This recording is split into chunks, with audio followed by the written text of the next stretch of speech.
come in and watch this lesson. Okay.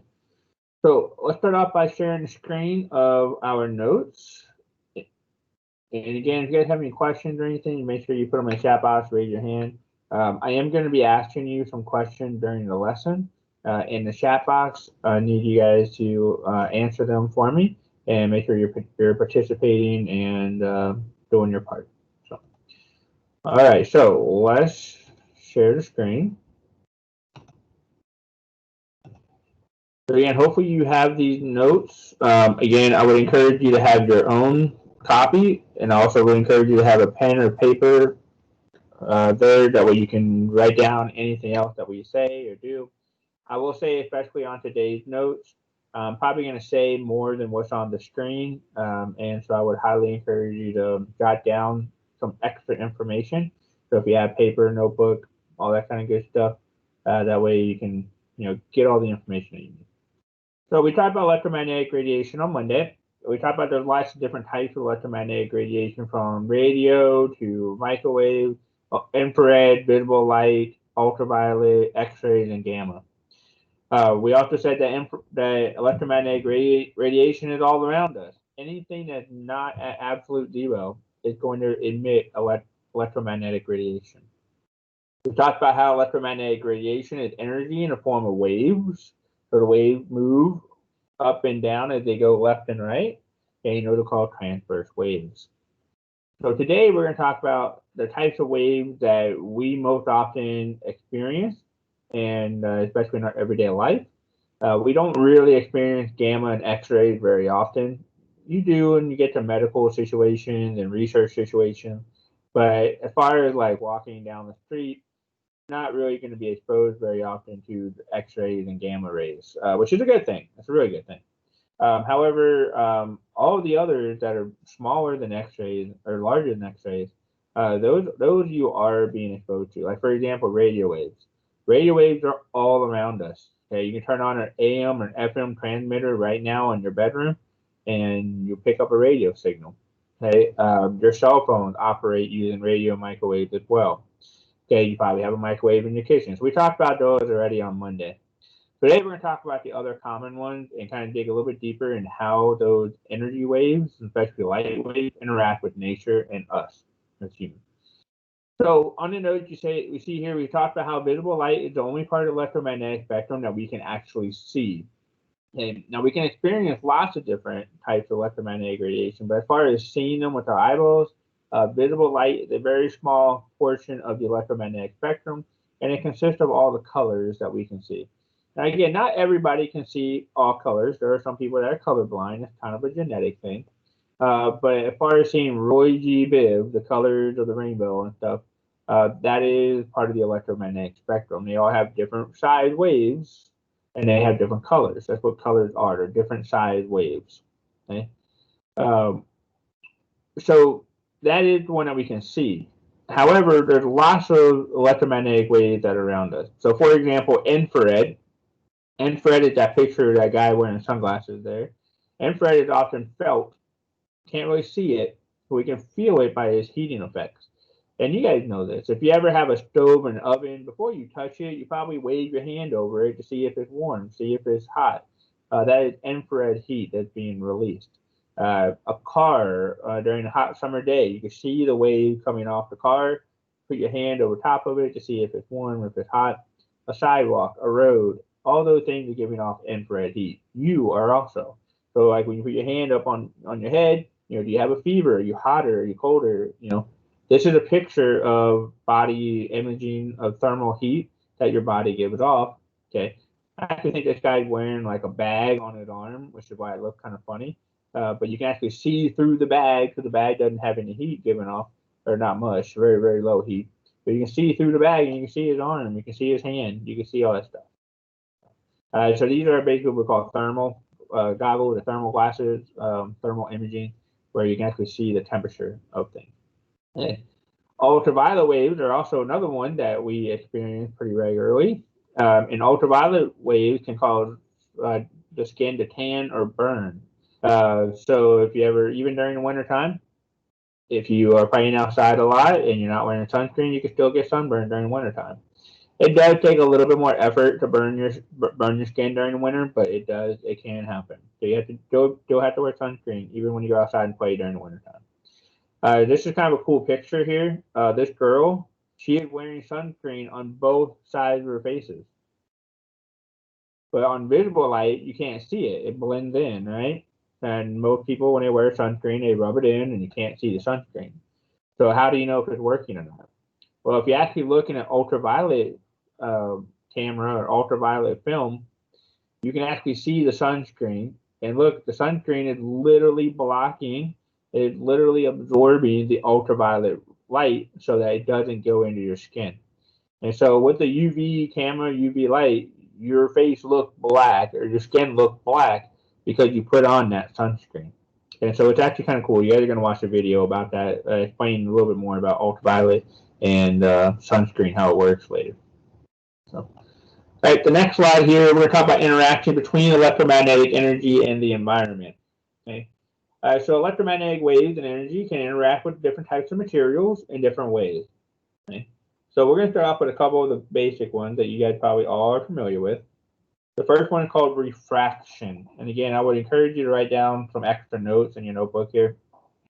The refraction is the bending in the wave that causes a direction in the movement to change. Okay. And so the more dense that light travels through something that's dense, it's going to kind of essentially slow the light down and change its direction. If it's not very dense at all, the light would just go right through. We'll talk about that in a second. But things that are dense can actually slow the light down. And they can bend the light and it makes it look like there's something weird going on. So you see a picture here. And so the light goes in through the glass. And then the glass slows the light down, making it bend in a different direction. This is a common picture here of the pencil going into a cup of water. The light is not changing very much, but when you get to the water slows the light down, and it looks like the pencil is broken, but the pencil is actually not really broken. All right, so in your chat box, do me a favor here. Do you guys know of any other examples of refraction where density makes the light slow down, makes it look a little funny? So in your chat box, let's type in, have you guys ever experienced refraction in any other ways?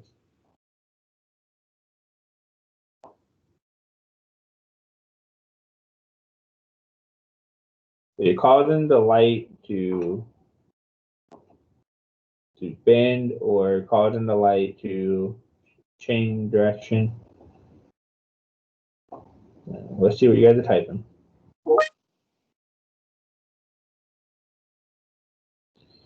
Okay, how do you know that? You're right, Tammy. How do you know that though? What's happening? The water droplets, they have a different density. They do, but what does it look like with the water droplets? What's happening? How do you know something different going on? You're right. I mean, they're both right. Oh, because the wavelength, or not, the ray changes directions, doesn't it? Okay. Um. Yeah. Okay. All right. So just imagine it right now. If the raindrop on your window, and you look through the droplet. What does it look like? What does the world look like when you look through a droplet? Spherical. It looks different, right? It looks weird. It looks round. Yeah, kind of like a picture. Yeah, that's a perfect example, Timmy. Yeah, so the water droplets is causing the world to look round and spherical and different shapes. You guys ever been to? There are lots of different ways about this. We'll have to get into another one here too. But yeah, so it's causing the light to bend and look a little different. Anybody ever been bow fishing? If you ever go bow fishing, when you target the fish in the water, anybody ever been there? Right. So Jaden, you've been bow fishing. Do you aim directly where you see the fish?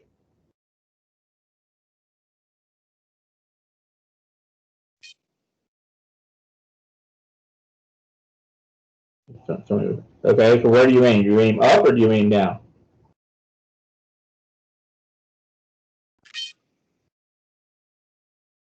Yeah, good. Yeah, you aim down. So good. So what's happening there is that when you look at the fish in the water, the fish is not really where you think it is because of refraction. The fish is actually lower than you think it is. And so when you do bow fishing, you want to send an arrow through the water, you have to aim lower than what your eye sees. And it's weird. It's trippy. Um, you're like, because you see the fish. You're like, I see it. It's right there. But it's not right there. It's down here. So it's a really trippy experience there. So that's refraction. That's what's going on. Is that the light that the fish is giving off is being bent by the water. And so you got to aim differently. Okay. Because your arrow is not going to bend when you go through the water. It's going to go straight through the water, just like anything else. Okay. But the light does bend. Go through it. All right, the second one there is reflection, bouncing off the material of the whatever the object is. Everything reflects. Even your shirt is reflecting right now. Everything reflects light. Well, pretty much everything reflects light. There are some pigment, there are some paint that don't reflect very much, but they're really, really rare. But everything bounces off light. And mirrors are a near perfect reflection. But water can also be a near perfect reflection. All right, so in your chat box here, what is the reflection? The top or the bottom of that picture? Let's see everybody type. Everybody type. What is the reflection? The top or the bottom?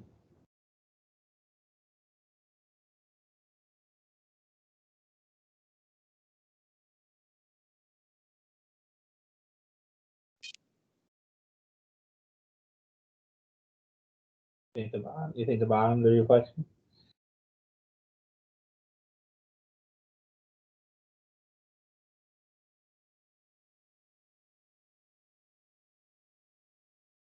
It's hard to tell though, right? Right. I mean, that's kind of my question. Did I flip it upside down, or is it? Can you tell? Can you tell us what side is the reflection? So I might have flipped it upside down.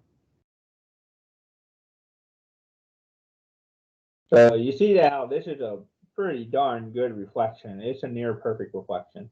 Um, I honestly don't know the answer to this. There's no indicators of whether it's top or bottom, whether it's upside down. What else? I would agree with that one. It looked like it's correct, but maybe it's not. I don't know. So, but this is a really good reflection. This is a near perfect reflection, and you don't have to have a mirror for near perfect reflection. You can have water can be a near perfect reflection, but a mirror is an example of something that we humans make that is a near perfect reflection. And basically, what's happening there is that light is bouncing off the source, and whatever angle the light hits the source, it's going to bounce off the source. So if it comes in and bounces, hits the object at 20 degrees, it's going to bounce off at 20 degrees. If the light hits at 50 degrees, it's going to bounce off at 50 degrees. And we call that a perfect mirror, a perfect reflection. Okay. That doesn't always happen though. If you ever been to a funny, crazy house and you look into a mirror and your body's all weird and wavy and stuff, that's because the mirror is shaped so that the waves bounce off at different angles. And it makes it look weirder and funny. Okay. So it doesn't come back to your eye the same way as a flat mirror does. Okay. It comes off an angle. It makes you look weird. Okay. All right. Other types of interactions. We also have diffraction. Diffraction is when the light is scattered in various directions. Okay, so you see here in this example, you have this laser beam that's going across, but the laser beam is being diffracted, it's being split, and you can also see how it's stronger in the middle, but it gets weaker and weaker and weaker as it goes to the outside. All right, now here's a question: have you ever experienced diffraction where you scatter the light, you make the light move in different directions? And there's a really famous example. I'm not gonna give you any hints yet, but if you, where have you guys experienced diffraction?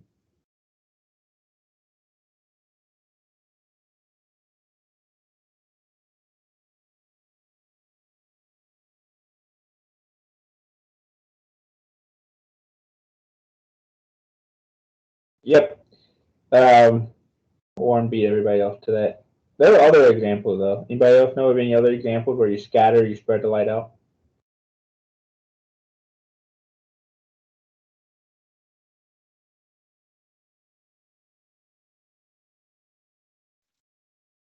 I got nothing. Nothing. What about just like a regular flashlight? When you shine a flashlight on the wall, does it make a perfect circle, like a perfectly bright circle, or does it look fuzzy around the edges, like you're scattering the light around the edges of the circle? Oh yeah, it Yeah. Have you ever done shadow puppets? You know that you have to kind of change the distance of your hand to the wall because sometimes your hand gets really fuzzy, sometimes your hand gets really sharp and bright. So that's a shadow puppet. That's diffraction. The light is scattering around your hand and getting fuzzy looking. The bat signal on the Batman movies wouldn't happen. The light would go around the signal and it would create a fuzzy image on the clouds. It doesn't happen. You basically need a laser in order to shine the bat signal onto the cloud. That's a different form. It's different than what they're doing with the spotlight. So, but the bat signal wouldn't work. It would just look like a very weak light in the clouds. So that's diffraction where light bends around the object. All right, the next one here is transmission. Transmission is where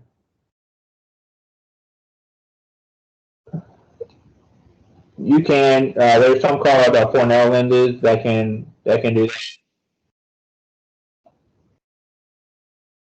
Yeah, you can do that, and that's basically what. If you have a camera, that's basically what you do. Is you're adjusting the camera to get the focus in place. You're changing the lenses to make sure that they're more in focus. Yeah, yeah, pretty much. That's essentially how a laser works too. But it's not. It's not spotlight. It's just laser. All right. So a transmission basically means the energy goes right through the material. Okay. And so everything has a transmission ability, and some objects absorb the energy, some objects let the energy through. So glass pretty much lets the energy through for the most part. There are certain types of glasses that don't let all the energy through. So, for example, like a tinted glass or frosted glass doesn't let all the energy through. But things like concrete, they're not going to let all the energy through. Obviously, they have a really high, they don't have a high amount of transmission. And then the last one is absorption. There are some material that will absorb energy. Okay, and when they absorb energy, they're going to release it in the form of heat. Okay, because you can't just absorb energy and nothing happens. So you can absorb energy and then change that energy and create heat with it. So things that are dark colored, that have rough surfaces, will absorb more sunlight, more energy, than things that are light and shiny. So things that are light and shiny, like a white piece of paper or a mirror, being very shiny, that will not absorb a lot of energy. Dark objects are much better at radiating that heat energy because they absorb that heat and then they radiate that heat. They get rid of it. Okay, and so they're really good at radiating heat. If you have two cups that are identical and but they're different colors, if you were put hot water in both of them and leave them outside, the one that is darker would actually cool faster than the one that is lighter. And that's a really interesting phenomenon. Most people know that if you have a dark cup and a light cup and you put it outside in the sun, a darker one will get hotter faster. Most people know that. But it also gets colder faster at night because the heat, because it's absorbing the heat and then sending it out, sending it away, or it's absorbing the energy from the wave and getting rid of it in the form of heat. So it actually gets colder faster as well. So here's a picture here. If you're going out to the desert, in your chat box, you're going out to a trip to the desert, what kind of clothes are you going to pack? The hot desert, what kind of clothes are you going to wear?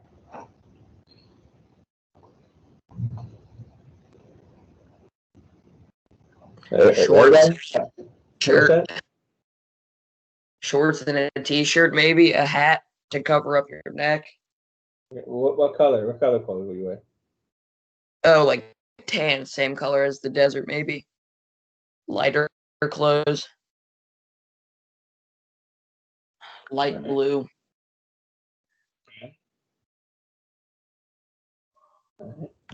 I would not recommend wearing a t-shirt and shorts in desert because you're probably going to get burnt. And I would wear long sleeve and long pants. But I would wear something that's light in color and light in texture as well. So I would wear something like a white long sleeve shirt, a white, light colored tan color pants or something. I wouldn't wear blue jeans in the desert because the blue is going to absorb light because it's darker, right? And I would also encourage a hat.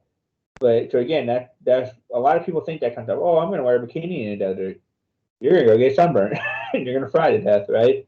So you actually want to wear lots of clothes in the desert, but you got to be smart about the choices of the color and the type. So have you ever seen any people who live in the desert, like just the Sahara Desert in the Middle East?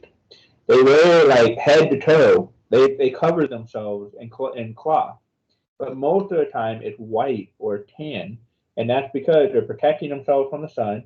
And the white is going to bounce off the light. It's not going to absorb the light. If you absorb light, you're going to create heat. Okay, and it's already hot. You don't want to create more heat. And so there's a picture there with like a black box there. It can absorb darker objects are going to absorb heat. Same thing with texture. Things that are rougher in texture are going to absorb energy. Okay, and it'll make less reflection. So that's why you think about things like silk and smooth cotton. You don't wear things like flannel in the desert because it's rough and textury, and it's just going to absorb things. It's going to create heat on your body. Okay, now during the nighttime in the desert, different story. But during the daytime, you don't want things that will absorb energy. So mirrors are so smooth, they're so shiny, they bounce the light off almost 100% reflection. Okay, that's one reason why telescope lights or mirrors are really, really expensive because they're so smooth. It takes years to polish a telescope mirror to make it as smooth as it is. Okay, and that's the reason why they're really expensive for telescopes. Because the idea there, you want to collect that information, and you don't want to absorb it. You don't want to lose that information from the stars, from the outer space. You want it to bounce off the mirror, go to the computer or whatever, and get a perfect image. You don't want to absorb any information or any energy. All right, land and water. Land being darker and land being rougher in texture is going to warm up and absorb energy faster. Okay, but we also said it's going to cool down faster because it absorbs that energy, and at night it's going to release that energy. Okay, water being smoother and being lighter in color. Okay, water is going to kind of maintain a consistent temperature, and you guys know that if you ever been to a beach, during the daytime the sand gets really really hot, but the water is nice and calm in temperature. But then at night the sand can get really really cold, but the water maintains a consistent temperature. Okay, so good absorbers of energy, of land, and things like that. Meaning that the land can kind of heat something up faster, and it can also help cool things down faster. Okay, the land is a good radiator, a good absorber and radiator of heat. Okay, but again, if it absorbs it, it's going to get rid of it as well. Okay, not just going to hold it forever. All right, so real quick, last slide talking about the poles. Why is it so cold at the poles? There's a question down there. I want you guys to begin to think about what happened to sunlight. What happened to sunlight as the ice begins to melt? I want you guys to think about that real quick. So at the poles, North and South Pole, you have a couple of issues going on with the energy that's entering those areas. First off, there's a lot of snow and ice. Well, snow and ice being a light color and shiny will bounce and reflect the energy right back into outer space. So it's not absorbing energy; it's just bouncing it off, getting rid of it. The sun, the sun is also always low in the sky because it's less concentrated. Because of the axis of the tilt of the Earth, the sunlight can hit more directly, like right on the equator. But on the poles, the sunlight is not going to hit it as direct. It's going to glance off the atmosphere. It's going to glance off the land a lot easier. Then also because of that curvature of the Earth, and the Earth is a sphere. Yes, it is. Don't argue with me about that. Sun has to travel through more of the atmosphere before it gets to the poles, and the atmosphere is going to absorb some of that energy. And so the poles really do not get a lot of sun energy because of the shape of the Earth, because of the atmosphere, and because of the ice and stuff like that. But here's a question: look at that picture. What is going to happen to the sunlight as ice begins to melt? So in the chat box.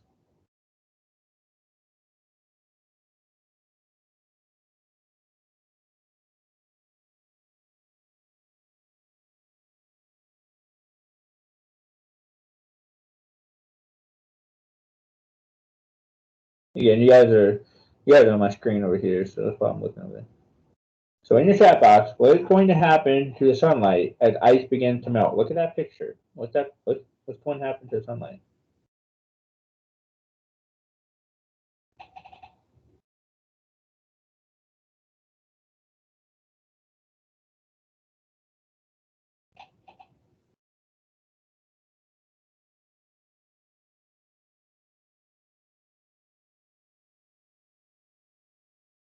Anybody else?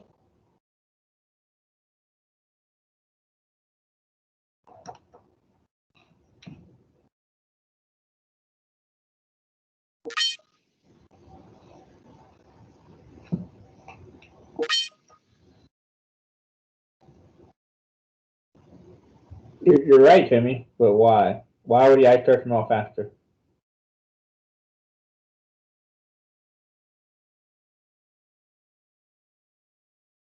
Where's everybody else? I want more answers. I should have 10, 15 people all typing at the same time. Boom, bunch of answers. Let's see what we got. And the two above you are already correct, so just type that.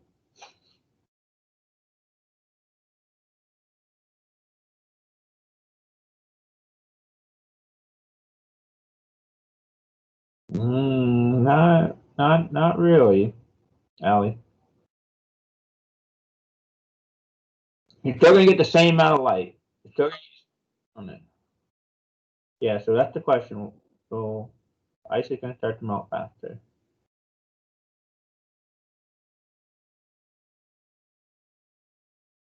Right. So you guys are starting to get it here. So the ice is gonna start to melt even more because look at the picture. Those black holes of water are going to start absorbing the energy more. Okay, the ice reflects it, sends it back out. Get out of here, energy. But those black holes in the ice, as they start to melt, are going to absorb energy, but then they're going to release heat. They're going to make it even hotter in that process. And this is called a positive feedback loop, where when we start to melt ice, we're going to absorb more energy, which is going to cause ice to melt more. Scientists think that we're already at a tipping point where we can't really reverse this anymore. That as the ice melts, it makes it melt worse and worse and worse and worse and keep melting, keep melting, keep melting. And eventually there is a point where we can't stop it. Okay, and we call that a runaway, the runaway effect. And it's called a positive feedback looping. And essentially what's going on there is that the dark spots on the glacier, the mud, the ground, the grass, all that stuff that's underneath the ice, as it starts becoming exposed, is going to absorb sunlight. It's going to absorb energy and release heat, just like our ground does outside here in Kentucky. Okay, it's going to absorb sunlight and release heat. And so that's the problem that we're having right now in the poles, is that as the ice melts, it's melting more than it's freezing, and so it's just going to keep melting and keep melting and keep melting. The only way really to solve this, and honestly, it's really the only way to solve it right now, would be to go get a bunch of ice, bunch of snow makers that we have at Perfect North. Go take them all up to the glaciers and start covering the glaciers up with snow. I mean, that's really the only way. That's the only thing that we humans can do. Of course, we can try to stop the global warming and the release of greenhouse gases and that kind of stuff. But again, we're probably at a point where it's kind of too late, where they've already started melting. They're just going to continuing to do that positive feedback loop. We have to somehow break that loop in order for it to stop that runaway effect. All right. right, that was it for today. We're going to talk about Earth science pretty much the rest of the year and human impact. So we're going to get all kinds of discussions about that later. Today, you guys have a little activity on your electromagnetic energy, part B. I'm going to ask you guys to watch a video today. And it's a video by Veritasium. He's a pretty good science entertainer. And you can look at ultraviolet and sunscreen. So I'm going to ask you guys to write 2 paragraphs. Now, again, paragraphs, okay, not sentences. I'm going to ask you to write 2 paragraphs, not sentences. And then the first paragraph about what is ultraviolet radiation, what does it do? And the second one about sunscreen, what does it do, how does it work? Okay. All right, so on that activity and on your canvas, go down to this. It's A and B are on the same document. Go down, find part B, YouTube video, watch that, write me a couple paragraphs, and that's it for today. Anything you don't finish today is considered homework, or you could do it tomorrow, Tuesday, Thursday. All right, we're not going to go into breakout groups, and you're just going to watch the video. So I'll be here. If you guys have questions, please ask, please reach out, and then go from there. So that's pretty much it for me. Get your work done, 2 paragraphs, but then when you're done with that, you should be able to turn in that document. You should be finished with that document. All right, I'll be here if you guys have questions.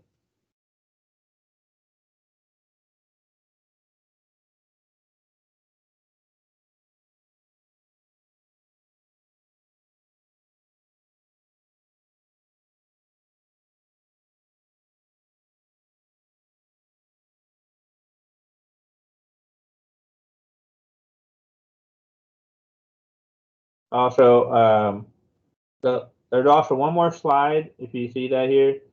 There's one more slide after the activity with the additional resources. There's lots of links there. There's also a practice quiz you can take if you want to learn more about light interaction. So if there's anything that you're not really understanding, check this out. The ice albedo effect is that positive feedback loop I was talking about where the ice melts.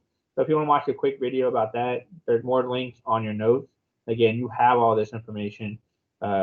Use it, look at it, study it. Thanks, Mr. Cam. Thanks, guys.